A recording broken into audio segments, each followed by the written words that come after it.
భారతీయ శిక్షా స్మృతిలో section 302 murder అనేది చాలా సీరియస్ నేరంగా ఉంది.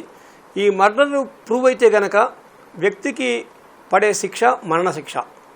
ఆ సెక్షన్ 302 డెఫినిషన్ బిగినింగ్లోనే ఉంది. ఎవరైనా సరే మర్డర్ చేస్తే అతన్ని ఉరి తీయాలి అని మన చట్టంలో చెప్పబడింది.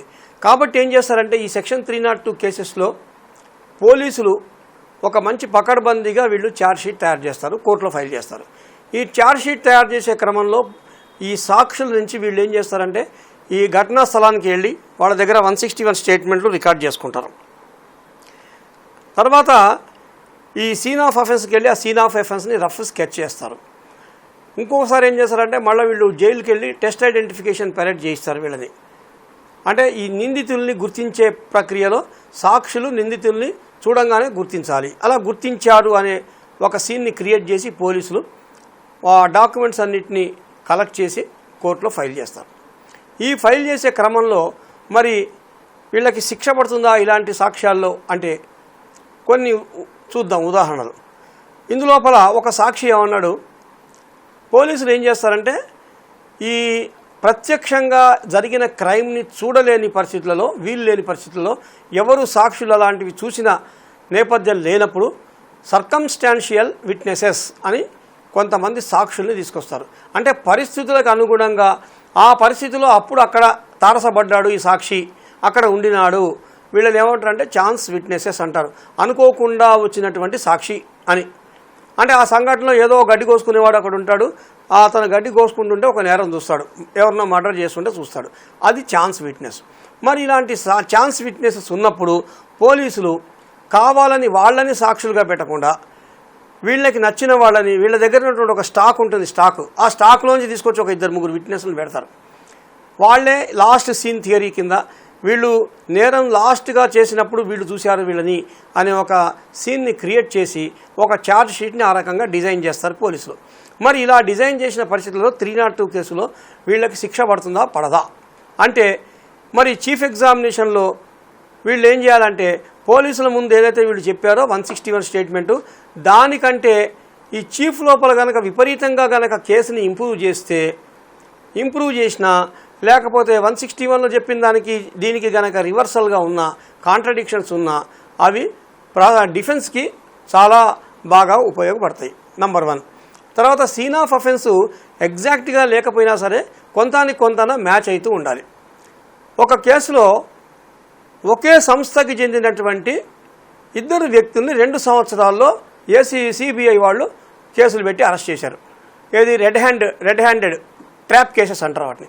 ఆ 2 ట్రాప్ కేసుల్లో ఏదైతే గది ఉందో, ఒక గది ఉదాహరణకి ప్రిన్సిపాల్ కూర్చునే గది ఉందో, ఆ గదిని 2 పోలీస్ ఆఫీసర్లు, సిబిఐ ఆఫీసర్లు వాళ్ళు ఏం చేశారు, సీన్ ఆఫ్ అఫెన్స్ని వాళ్ళు చిత్రీకరించిన పెయింట్ వేసి ఒక స్కెచ్ తయారు చేశారు.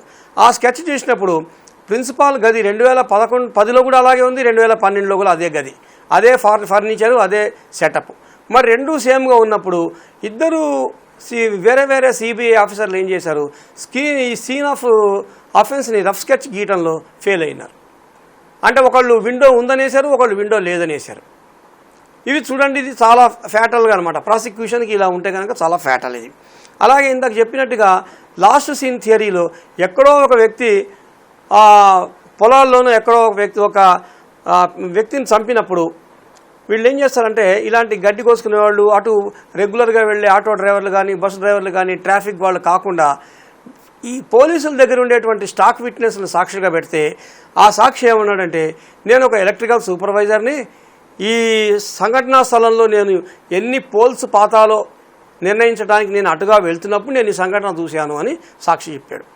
అంటే పోలీసు ఇతన్ని స్టాక్ విట్నెస్ తీసుకొచ్చి అక్కడ పెట్టినప్పుడు క్రాస్ ఎగ్జామినేషన్లో మరి నీకు ఈ పోల్ని, ఎలక్ట్రికల్ పోల్ని పాతాలని వచ్చావు కాబట్టి అసలు ఆ పోలు ఎంత పొడుగుంటుంది, ఆ ఎంత పొడుగున్న పోల్ని నువ్వు భూమిలో ఎంత లోతుగా పాతావు, ఆ గుంట ఎంత పొడుగుండాలి, తర్వాత దీంట్లో నువ్వు సిమెంట్ వాడతావా, ఆ పోల్కి 3 వైర్లు వాడతావా, అంటే ఈ పాజిటివ్, నెగిటివ్, ఎర్త్ మొత్తం 3 వైర్లు ఉంటాయి. ఈ 3 వైర్లు ఉన్నప్పుడు మొత్తం 4వ వైర్ ఏంటి, 4 వైర్లు ఎందుకు లాగుతారు, ఆ వైర్లకి పోల్కి మధ్య ఎంత దూరం ఉండాలి, ఇలాంటి క్వశ్చన్లు అడిగినప్పుడు ఆయన ఒకటే నిమిషంలో చెప్పాడు, సార్ నేను కూలీ వాడిని, గుంత తవ్వమంటే తవ్వుతాను, కేవలం ఎంత గుంత తవ్వమంటే అంత గుంత తవ్వుతా, అదే నా పని, నేను అడ్డా మీద లేబర్ని, నాకు పోలీసులు ఇలా ఎలక్ట్రికల్ సూపర్వైజర్ అని చెప్పమన్నారు కాబట్టి నేను చెప్పాను అంటాడు. మరి ఇలా సాక్షులు కనుక వచ్చి క్రాస్ ఎగ్జామినేషన్లో బయటపడితే ఇంకా మర్డర్ కేసుకి ఏం విలువ ఉంది? కాబట్టి సీన్ ఆఫ్ అఫెన్స్ చాలా ఇంపార్టెంట్. ఇలాంటి సాక్షులు వాళ్ళు చెప్పేటువంటి 161లో కానీ చీఫ్ ఎగ్జామినేషన్లో కానీ క్రాస్ ఎగ్జామినేషన్లో బయటపడినప్పుడు ప్రాసిక్యూషన్ టోటల్ 0. తర్వాత వీళ్ళు ఏం చేస్తారంటే చాలాసార్లు పోలీసులు కావాలని అసలైనటువంటి ప్రత్యక్ష సాక్షిని అక్కడి నుంచి తీసేస్తారు. కారణాలు ఏంటో నాకైతే తెలీదు. ఒక ఇంపార్టెంట్ కేసులో ఒక వ్యాన్ డ్రైవర్ ఇంపార్టెంట్, ఆ వ్యాన్ డ్రైవర్ లేడు, వ్యాను లేదు, అందులో ఎంతమంది పిల్లలు ప్రయాణించారు, అందులో ఏ టీచర్లు వచ్చారు, ఏ ఆయాలు వచ్చారు పిల్లల్ని నింపడానికి, అది ప్రూవ్ చేయడానికి వ్యాన్ డ్రైవర్ని మాకు వద్దు సార్, ఈ సాక్ష్యం మాకు అవసరం లేదని ప్రాసిక్యూషన్ వదిలేసింది. మరి ఇలా వదిలేసినప్పుడు 302 కేసెస్లో ఎలా శిక్షలు పడతాయి? ఎందుకంటే ఇవంతా కూడా పోలీసులు చేసేటువంటి మాయాజాలంలో ఒక భాగం అన్నమాట. ఇది వాళ్ళు ఛార్జ్ షీట్లు తయారు చేసేటప్పుడు, రఫ్ స్కెచ్లు తయారు చేసేటప్పుడు, ఈ సాక్షుల్ని ప్రవేశపెట్టేటప్పుడు వీళ్ళందరూ కూడా ఏం చేస్తారంటే వాళ్లకున్నటువంటి స్టాక్ విట్నెస్లని ఐడెంటిఫికేషన్ పీరియడ్ కూడా ఓన్లీ తూతూ మంత్రంగా కానిచ్చేస్తారు. మరి దీంట్లో బాగా సబ్జెక్ట్ నాలెడ్జ్ ఉన్నటువంటి డిఫెన్స్ కౌన్సిల్ ఉంటే మాత్రం 100% ఈ మర్డర్ కేసులోంచి ఆ వ్యక్తి బయటపడతాడు. కాబట్టి ఈరోజున కోర్టులలో అడ్వకేట్లు ఏం చేస్తున్నారు, ఛాలెంజ్ చేస్తున్నారు, ఒక రకంగా వాళ్ళు అబెట్ చేస్తున్నారు, నువ్వు పోయి మర్డర్ చేసుకురా నేను నిన్ను ఇడిపిస్తా అనేటువంటి స్థాయికి అడ్వకేట్లు వచ్చారంటే కారణం ఏంటంటే వాళ్ళకి తెలుసు ఎక్కడెక్కడ ఈ లొసుగులు ఉంటాయో, ఎలా లొసుగుల్లో వీళ్ళని బయటపడేయాలి. కాబట్టి చాలా సీరియస్ అఫెన్సెస్ అయినటువంటి 302 కానీ, అలాగే నార్కాటిక్ డ్రగ్స్ కానీ, నార్కాటిక్ డ్రగ్స్లో అయితే ఇంతకంటే క్వాంటిటీ ఎక్కువగా దొరికితే వాడికి ఉరిశిక్షే. మరి అలాంటి కేసుల్లో కూడా ఎవరైతే గెస్టెడ్ ఆఫీసర్ వాళ్ళని అరెస్ట్ చేయాలో, గెస్టెడ్ ఆఫీసర్ సెర్చ్ చేయాలో అలాంటి చోట్ల గెస్టెడ్ ఆఫీసర్ సెర్చ్ చేయాలి. ఈ ఎస్సీ ఎస్టీ కేసులకు వచ్చినప్పటికి డిఎస్పీ స్థాయి అధికారి ఇన్వెస్టిగేషన్ చేయాలి, కానీ అసిస్టెంట్ సబ్ ఇన్స్పెక్టర్ తోటి వీళ్ళు ఇన్వెస్టిగేషన్ చేయిస్తున్నారు.